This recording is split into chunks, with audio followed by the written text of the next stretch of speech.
નમસ્કાર મિત્રો, દેશ અને દુનિયાના સૌથી મોટા સમાચારમાં આપનું સ્વાગત છે। તો આજના તાજા સમાચાર મેળવવા માટે વિડીયોને અંત સુધી જોતા રહો અને આવા જ દરરોજના સમાચાર સૌથી પહેલા મેળવવા માટે આ ચેનલને સબસ્ક્રાઇબ કરવાનું ના ભૂલતા।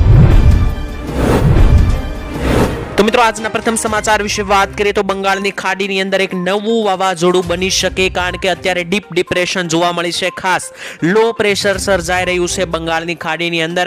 હાલ મિત્રો દેશના અનેક રાજ્યોની અંદર ભારે વરસાદી માહોલ જામ્યો છે, ત્યારે હવામાન વિભાગે જણાવ્યું છે કે મધ્ય અને તેની નજીક ઉત્તરી બંગાળની ખાડી પર બનેલા ઓછા દબાણવાળા ક્ષેત્રના પગલે તટીય આંધ્રપ્રદેશ અને તેલંગાણા લાગુ વિસ્તારોમાં 18 અને 19 જુલાઈના રોજ સાવધાન એલર્ટ આપવામાં આવ્યું હતું અને હજુ મિત્રો 22 તારીખ સુધી તેનું એલર્ટ વધી જશે, કારણ કે અત્યારે જે લો પ્રેશર સર્જાયું છે બંગાળની ખાડીમાં તે આગામી સમયમાં ચક્રવાતનું રૂપ લઈ શકે છે। અને જો મિત્રો ચક્રવાતનું રૂપ લેશે અને મિની વાવાઝોડું જો બનશે તો મિત્રો બંગાળની ખાડીમાં જ્યારે વાવાઝોડું બને છે ત્યારે તેની સીધી અસર ગુજરાતમાં જોવા મળે છે। જો મિત્રો આવું કોઈ સર્જાશે અને લો પ્રેશર જે બન્યું છે તે ચક્રવાતમાં ફેરવાય છે તો મિત્રો આગામી 2 થી 3 દિવસ ગુજરાતના મધ્ય ગુજરાત, ઉત્તર ગુજરાત અને દક્ષિણ ગુજરાતના વિસ્તારોની અંદર કડાકા સાથે મેઘરાજાની એન્ટ્રી થશે અને ભારે પવન સાથે વરસાદ બની શકે છે। ત્યારબાદના મહત્વના સમાચાર જોઈએ તો મિત્રો બજેટને લઈને ખેડૂતો માટે મોટી જાહેરાત। ભારત મિત્રો મૂળભૂત રીતે કૃષિ પ્રધાન અર્થતંત્ર ધરાવતો દેશ છે, જો કે સરકારોએ કૃષિ ક્ષેત્ર પર જોઈએ તેટલું કામ કર્યું નથી। તાજેતરની જ લોકસભા ચૂંટણીમાં શાસક પક્ષના અપ્રેક્ષિત પ્રદર્શનથી ખેડૂતો હવે ધ્યાન કેન્દ્રિત કરવા લાગ્યા છે। છેલ્લા મિત્રો કેટલાક દિવસોમાં ખેડૂતોની તરફેણમાં ઘણી બધી જાહેરાતો સરકાર તરફથી કરવામાં આવી છે। મહારાષ્ટ્રની સરકારે ખેડૂતો માટે 14,000 કરોડ પાવર સબસિડી, જ્યારે ડાંગર ઉત્પાદકો માટે 1300 કરોડનું પ્રોત્સાહન અને દૂધ ઉત્પાદકો માટે આશરે 200 કરોડ રૂપિયા ફાળવ્યા છે। વધુમાં મિત્રો તેલંગાણાની સરકારે ખેડૂતો માટે લોન માફીનો પ્રસ્તાવ મૂક્યો છે અને ઝારખંડની સરકારે 2 લાખ રૂપિયા સુધી લોન માફ કરવાનો પણ ફેસલો લીધો છે। અને મિત્રો પંજાબના ખેડૂતો પણ કૃષિ લોન માફીની માંગ કરી રહ્યા છે। આમ મિત્રો જોઈએ તો ઘણા બધા રાજ્યોની અંદર ખેડૂતોને હવે મોટી રાહતો આપવામાં આવી રહી છે। આ બધા મિત્રો હવે આકર્ષક પગલાં છે, પરંતુ કૃષિ અર્થતંત્રને સુધારવા માટે ટકાઉ ઉકેલો નથી, કારણ કે ભારતનું કૃષિ ક્ષેત્ર સંઘર્ષ અત્યારે કરી રહ્યું છે અને ફરી એકવાર બજેટ પાસે ઘણી બધી ખેડૂતોએ અપેક્ષા રાખી છે। બજેટ મિત્રો હવે રજૂ થવાનું છે 3-4 દિવસની અંદર અને આપણે જણાવી દઈએ કે આ બજેટ જે છે તે ખેડૂતોના આવનારા વર્ષનું એક પ્રતિબિંબ બની શકે છે, કારણ કે બજેટમાં ખેડૂતો માટે મોટી જાહેરાત જો થશે તો ગુજરાતનો અને ભારતનો ખેડૂત આગળ વધી શકશે। ત્યારબાદ મિત્રો વાત કરીએ તો હવે ડ્રાઈવર વગર ગાડી ચાલશે। મિત્રો વડાપ્રધાન નરેન્દ્ર મોદીના ડ્રાઈવરલેસ કાર બનાવતા ટેસ્લાના માલિક ઇલોન મસ્ક સાથે મિત્રો ભારત આવવા માટે આમંત્રણ નરેન્દ્ર મોદી આપી રહ્યા છે। એવા સમયે મિત્રો નીતિન ગડકરીએ હિંમતભેર આ વાત કરી છે। નીતિન ગડકરી મિત્રો ભારતમાં ડ્રાઈવર વગરની કારનો વિરોધ અગાઉ કર્યો છે। તેમણે મિત્રો એક કાર્યક્રમમાં કહ્યું હતું કે હું ભારતની અંદર ડ્રાઈવર વગર ચાલતી ગાડીને ક્યારેય મંજૂરી નહીં આપું, કારણ કે એ ઘણા બધા ડ્રાઈવરોની નોકરી છીનવી શકે છે તેવું નીતિન ગડકરીએ જણાવ્યું। સાથે જ હું એ કદી નહીં થવા દઉં તેવું પણ તેમણે જણાવ્યું। સાથે જ મિત્રો ભારતમાં 80 લાખ જેટલા ડ્રાઈવરો છે અને ડ્રાઈવરલેસ ગાડી જો ભારતમાં આવે છે તો આવા ડ્રાઈવરોની નોકરી જે છે તે મિત્રો છીનવાઈ શકે છે અને તેઓ બેકાર થવાની શક્યતા પણ વધી શકે છે। મિત્રો હવે જોવાનું એ રહ્યું કે ઇલોન મસ્કની ટેસ્લા કંપનીની ગાડી જે આવે છે તે ડ્રાઈવર વગર ચાલે છે તો તે ભારતમાં આવે છે કે નહીં તે જોવાનું રહ્યું, કારણ કે ખાસ આપણા જે મિત્રો રોડ રસ્તાના મંત્રી છે નીતિન ગડકરી, તેમણે ખુલ્લેઆમ વિરોધ કર્યો હતો અને જણાવ્યું હતું કે ડ્રાઈવર વગર ચાલતી ગાડી જે છે તે મિત્રો તે ભારતમાં નહીં આવવા દે, કારણ કે મિત્રો તેનાથી એક્સિડન્ટના પણ કેસો વધી શકે છે। સાથે જ ડ્રાઈવરો જેટલા પણ છે ભારતની અંદર તેની નોકરીઓ પણ છીનવાઈ શકે છે। ત્યારબાદ મિત્રો જોઈએ તો લીલા દુષ્કાળને લઈને મોટી જાહેરાત કરવામાં આવી છે। હવામાન વિભાગની આગાહી મુજબ મિત્રો હાલ દક્ષિણ ગુજરાત અને સૌરાષ્ટ્રમાં મોટા ભાગના વિસ્તારોમાં ધોધમાર વરસાદ પડી રહ્યો છે, જેને કારણે ચોમાસાને લઈને મિત્રો ચોમાસુ પાકને ભારે નુકસાન અત્યારે થઈ રહ્યું છે। ખેડૂતોના ચોમાસુ વર્ષે મિત્રો દક્ષિણ ગુજરાત અને સૌરાષ્ટ્રના મોટા ભાગના વિસ્તારો એવા છે કે જ્યાં પાક જે છે તેને વરસાદને કારણે ભારે નુકસાન થયું છે। આવા વિસ્તારોમાં મિત્રો કપાસના પાકને ભારે નુકસાન થયું હોવાના આંકડાઓ સામે આવ્યા છે, જેથી સરકારે મિત્રો આ બધા વિસ્તારોમાં લીલો દુષ્કાળ જાહેર કરી ખેડૂતોને સહાય ચૂકવવી જોઈએ તેવી ખેડૂતો દ્વારા માંગ કરવામાં આવી છે। મિત્રો આપણે જણાવી દઈએ કે અત્યારે આ વર્ષે મિત્રો ઘણા બધા વિસ્તારો જેવા કે સૌરાષ્ટ્ર અને દક્ષિણ ગુજરાતના વિસ્તારોમાં એક સાથે સારો એવો વરસાદ આવ્યો છે, જેને લઈને ચોમાસુ પાક જે મિત્રો ખેડૂતો વાવતા હોય છે, ખાસ કરીને કપાસ જેવા પાકો, તેને મિત્રો ખૂબ જ વધારે નુકસાન થયું છે અને લીલા દુષ્કાળને કારણે મિત્રો ઘણી બધી આફત ખેડૂતોને આવી છે। પાકને નુકસાન થતા ખેડૂતોનું વર્ષ પણ આ ખરાબ જઈ શકે છે, જેથી મિત્રો ખેડૂતોની એવી માંગ માગણી છે કે સરકાર જે છે તે લીલો દુષ્કાળ જાહેર કરીને ખેડૂતોને સહાય આપે. તો મિત્રો આ મુદ્દે તમારું શું કહેવું છે? શું મિત્રો લીલો દુષ્કાળ જાહેર કરીને ખેડૂતોને સહાય આપવી જોઈએ કે નહીં? કોમેન્ટમાં લખીને જણાવી આપજો. વાત કરીએ તો પાક વીમાને લઈને મોટી જાહેરાત કરવામાં આવી છે. 60 જ દિવસની અંદર પાક વીમો જમા. મિત્રો 2018માં શરૂ થયેલી એક ખેડૂતોની લડત 2024માં રંગ લાવી છે. મિત્રો વાત કરીએ તો 2018માં જ્યારે બનાસકાંઠા જિલ્લામાં લગભગ દુષ્કાળની પરિસ્થિતિ સર્જાઈ હતી, એવા સમયે મિત્રો વીમા કંપનીઓએ સાબિત કરી દીધું હતું કે ખેડૂતોને કંઈ નુકસાન થયું જ નથી. ખોટી રીતે મિત્રો તેમણે એવું સાબિત કરી દીધું હતું કે ખેડૂતોને કંઈ નુકસાન નથી થયું. ત્યારે મિત્રો 66 જેટલા ખેડૂત મંડળીઓ જે છે તે વીમા કંપનીઓ સામે ગ્રાહક સુરક્ષા કોર્ટમાં ગઈ હતી અને મિત્રો ગ્રાહક સુરક્ષા કોર્ટનો ચુકાદો જે છે તે 6 વર્ષે આવ્યો છે 2024ની અંદર. અને મિત્રો તાજેતરમાં જ કોર્ટે તમામ ખેડૂતોને 9% વ્યાજે વળતર ચૂકવવા માટે આદેશ કર્યો છે અને 8762 જેટલા ખેડૂતોની જીત થઈ છે. આટલા ખેડૂતોને મિત્રો 11 કરોડ રૂપિયાનું વળતર માત્ર ને માત્ર 60 દિવસમાં ચૂકવવા માટે કોર્ટે આદેશ આપ્યો છે. એટલે કે મિત્રો 2018માં જ્યારે ખેડૂતોએ લડત કરી હતી વીમા કંપનીઓની સામે, ત્યારે મિત્રો વીમા કંપનીઓએ હાથ ઊંચા કરી દીધા હતા ખેડૂતોને સહાય આપવા માટે. પરંતુ મિત્રો ખેડૂતોએ ગ્રાહક સુરક્ષા કોર્ટમાં કેસ કર્યો હતો. ત્યારબાદ ખેડૂતોની મિત્રો આમાં જીત થઈ છે અને કોર્ટે મિત્રો વીમા કંપનીઓને ખેડૂતોને પાક વીમો જે છે તે મિત્રો 9% વ્યાજ દરે માત્ર 60 દિવસમાં ચૂકવી દેવાનો આદેશ કર્યો છે. ત્યારબાદ મિત્રો વાત કરીએ તો 70 લાખ જેટલા ખેડૂતોની લોન માફ. મિત્રો તેલંગાણાની સરકાર જે લોન માફીને લઈને મોટી જાહેરાત કરવામાં આવી હતી, ત્યારબાદ આજે એક નવી જાહેરાત થઈ છે. તેલંગાણાના મુખ્યમંત્રી રેવંત રેડ્ડીના જણાવ્યા અનુસાર મિત્રો 11 લાખ જેટલા ખેડૂતોને લાભ આપવામાં આવી રહ્યો છે. બેંકને મિત્રો 6098 કરોડ રૂપિયા મોકલવામાં આવ્યા છે, જેથી મિત્રો કૃષિ લોન જે છે તે માફી કરી શકાય. કૃષિ લોન માફી યોજના મિત્રો 3 તબક્કામાં પૂરી કરવામાં આવશે તેવું પણ જણાવ્યું. તેમણે મિત્રો કહ્યું કે બીજા તબક્કાની અંદર 1.5 લાખ રૂપિયા સુધીની પાક લોન જુલાઈના અંત સુધીમાં માફ કરી આપવામાં આવશે ખેડૂતોની. અને મિત્રો આપણે જણાવી દઈએ કે ત્રીજા તબક્કાની અંદર 2 લાખ રૂપિયા સુધીની લોન જે છે તે ઓગસ્ટ મહિના સુધીમાં ખેડૂતોની માફ કરી આપવામાં આવશે. આ કાર્યક્રમને સંબોધતા મિત્રો મુખ્યમંત્રીએ કહ્યું કે 31,000 કરોડ રૂપિયાની લોન જે છે તે માફ કરવામાં આવશે. 3 તબક્કા લાગુ કરવામાં આવશે અને ઓગસ્ટ મહિના સુધીમાં દરેક ખેડૂત જે છે તે લોનની બહાર આવી જશે.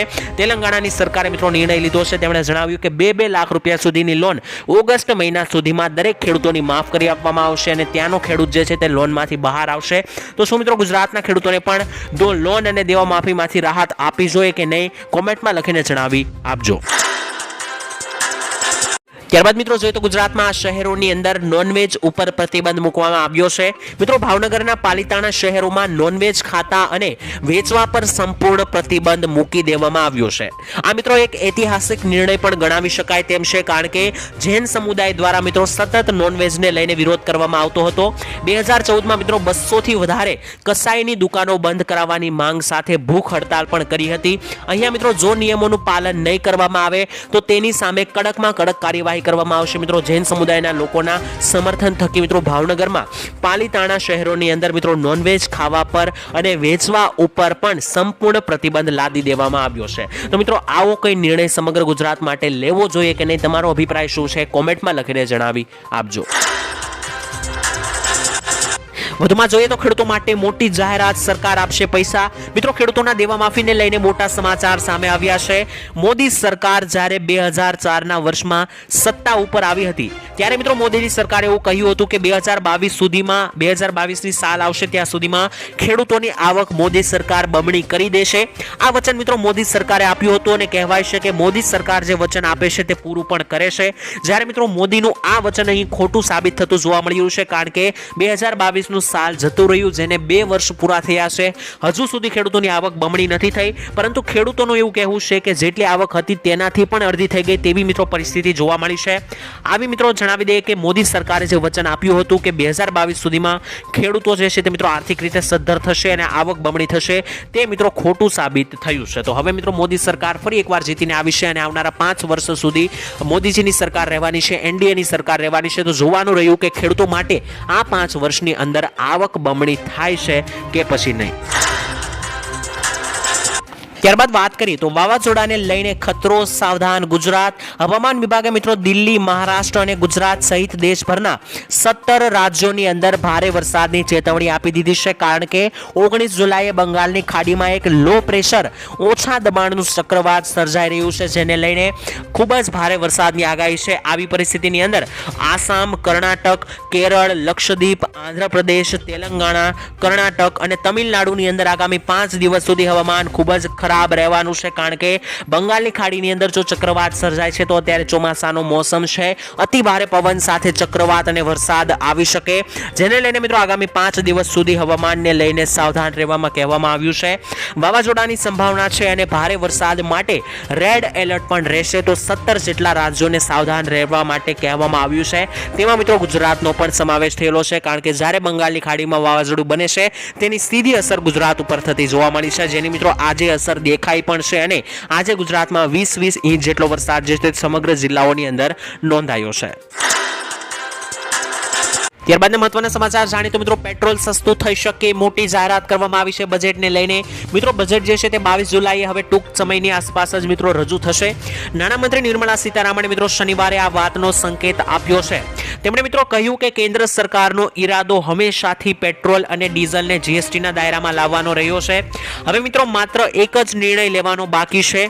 રાજ્યો મિત્રો જીએસટી કાઉન્સિલમાં સંમત થાય અને પછી મિત્રો નક્કી કરે તો મિત્રો જીએસટીની અંદર પેટ્રોલ અને ડીઝલને લાવવામાં આવી શકે છે. મિત્રો વાત કરીએ તો અત્યારે જે છે તે આને લઈને જીએસટીના વ્યાપમાં આવતા આ બંને ઈંધણના ભાવ જે છે તે ખૂબ જ ઘટી જશે જો મિત્રો આવું કરવામાં આવશે તો. એટલે કે મિત્રો નિર્મલા સીતારામન જે નાણામંત્રી છે તેમણે એવું જણાવ્યું કે જો પેટ્રોલ અને ડીઝલને જીએસટીના દાયરામાં લાવવામાં આવે છે તો તેના ભાવમાં મોટો ઘટાડો જોવા મળી શકે. તો મિત્રો હવે આપણે એ જોવાનું રહ્યું કે બજેટની અંદર પેટ્રોલ અને ડીઝલના ભાવમાં ઘટાડો થાય છે કે નહીં અને તેને જીએસટીના દાયરામાં લાવવામાં આવે છે કે નહીં. જો મિત્રો પેટ્રોલ અને ડીઝલને જીએસટીના દાયરામાં લાવવામાં આવે છે તો મોટો એવો ભાવ ઘટાડો થઈ શકે છે. 10 રૂપિયા ઉપરનો ભાવ ઘટાડો જે છે તે પેટ્રોલ અને ડીઝલની અંદર જોવા મળી શકે છે. ત્યારબાદના મહત્વના સમાચાર જોઈએ તો ભૂપેન્દ્ર પટેલનો મોટો નિર્ણય. મિત્રો ગુજરાતની સરકારે 688 કિલોમીટરના 65 માર્ગોનું રોડ રસ્તાઓનું અપગ્રેડેશન મજબૂતીકરણ કરવાનો ફેસલો લીધો છે. આ માર્ગોને મિત્રો જોડતા ગામો, નગરો અને શહેરોના ટ્રાફિકને સરળતા થશે અને આ ફાળવણી અન્વયે મિત્રો 83 કિલોમીટર માર્ગોને 4 લાઇન સુધીના પહોળા રોડમાં કન્વર્ટ કરવામાં આવશે. આપણે મિત્રો જણાવી દઈએ કે સરકારે રોડ રસ્તાઓને લઈને ગુજરાત સરકાર તંત્ર જે છે તે મિત્રો એલર્ટમાં આવ્યું છે, કારણ કે 688 કિલોમીટર જેટલા લાંબા રસ્તાઓનું આમાં મિત્રો 65 રસ્તાઓ જોડાયેલા છે. 65 માર્ગોનું અપગ્રેડેશન જે છે તે મિત્રો કરવાનો સરકારે નિર્ણય લીધો છે, જેથી કરીને મિત્રો હવે શહેરોના ટ્રાફિક જે મિત્રો થઈ રહી છે તેને હવે આરામથી સરળતાથી આપણે પહોંચી શકાય તે માટે મિત્રો સરકારે રોડ રસ્તાને લઈને મોટો નિર્ણય લીધો છે. ત્યારબાદ વાત કરીએ તો ખેડૂતોને મળશે હવે 25,000 રૂપિયાની સહાય. મિત્રો ગુજરાત રાજ્યના ખેડૂતોને હવે પૂર, દુષ્કાળ અને અતિવૃષ્ટિ, વાવાઝોડા જેવા મિત્રો કુદરતી આપત્તિઓને કારણે જે પણ નુકસાન ખેડૂતોને થાય છે તો આવી પરિસ્થિતિમાં મિત્રો ખેડૂતોને રાહત આપવા માટે ઓગસ્ટ 2020ના રોજ ગુજરાત સરકાર દ્વારા મુખ્યમંત્રી કિસાન સહાય યોજના શરૂ કરવામાં આવી છે. ગુજરાત કિસાન સહાય યોજના અંતર્ગત મિત્રો રાજ્ય સરકાર દ્વારા ખેડૂતોને મહત્તમ 4 એકર માટે કૃષિ પેદાશોના નુકસાનના 32% થી લઈને 60% સુધીના નુકસાનનું વળતર આપવામાં આવશે. ટૂંકમાં મિત્રો હું તમને સમજાવી આપું તો જો તમારા ખેતરની અંદર કોઈ પણ કુદરતી આપત્તિ જેવી કે વરસાદ, વધારે પડતું વાવાઝોડું સાથે દુષ્કાળ, પૂર, અતિવૃષ્ટિ આવા કોઈ પણ કુદરતી આપત્તિઓને કારણે તમારા ખેતરની અંદર કંઈ નુકસાન થયું હશે તો મિત્રો સરકાર તમને 25,000 રૂપિયાની સહાય આપશે. આપને જણાવી દઈએ કે જો 33% જેટલું નુકસાન થયું હોય તો મિત્રો સરકાર સહાય આપશે અને 60% થી વધારે જો નુકસાન થયું હોય આવા કિસ્સામાં સરકાર 25,000 રૂપિયા જેટલી સહાય જે છે તે તમને આપશે, જેથી કરીને મિત્રો ખેડૂતોને થોડી ઘણી રાહત મળી શકે. ત્યારબાદ જોઈએ તો ખેડૂતોને મળશે દર મહિને 3,000 રૂપિયાની સહાય. મિત્રો પીએમ કિસાન યોજનાની સાથે કેન્દ્ર સરકાર દ્વારા પ્રધાનમંત્રી માનધન યોજના પણ ચલાવવામાં આવે છે. આ યોજના વિશે મિત્રો ઘણા બધા ખેડૂતોની યોજનાની ખ્યાલ તો છે, પરંતુ ઘણા બધા ખેડૂતો યોજનાનો લાભ નથી લઈ રહ્યા. તેના માટે મિત્રો અમે તમને માહિતી આપી રહ્યા છીએ કે આ યોજનાની અંદર કઈ રીતના 3,000 આપવામાં આવે છે. મિત્રો આની અંદર જે છે તે સરકાર ખેડૂતોને આર્થિક સહાય આપે છે. આ યોજનાની અંદર પીએમ માનધન યોજનાની અંદર ખેડૂતોના ખાતામાં દર મહિને 3,000 રૂપિયા ટ્રાન્સફર કરવામાં આવે છે અને અને આ યોજના હેઠળ મિત્રો જે છે તે કઈ રીતના પૈસા મળે છે તે તમને જણાવી આપીએ મિત્રો. ખાસ તમારે જે છે તે પ્રીમિયમ ભરવાનું રહેશે. આપણે મિત્રો જણાવી દઈએ આ યોજના હેઠળ ખેડૂતોને માસિક 3000 રૂપિયાનું પેન્શન તો આપવામાં આવે છે, પરંતુ આ યોજનાનું પ્રીમિયમ પણ તમારે પીએમ કિસાન સન્માન નિધિ યોજનાની રકમમાંથી જ કાપી લેવામાં આવશે. મિત્રો અત્યારે જે છે તે તમારે પ્રીમિયમ કાપી લેવામાં આવશે અને 60 વર્ષની ઉંમર બાદ દરેક ખેડૂતોને ઘરે બેઠા 3000 રૂપિયા પેન્શન આપવામાં આવશે અને વાર્ષિક 36000 રૂપિયાની સહાય જે છે તે આ યોજના અંતર્ગત ખેડૂતોને આપવામાં આવશે.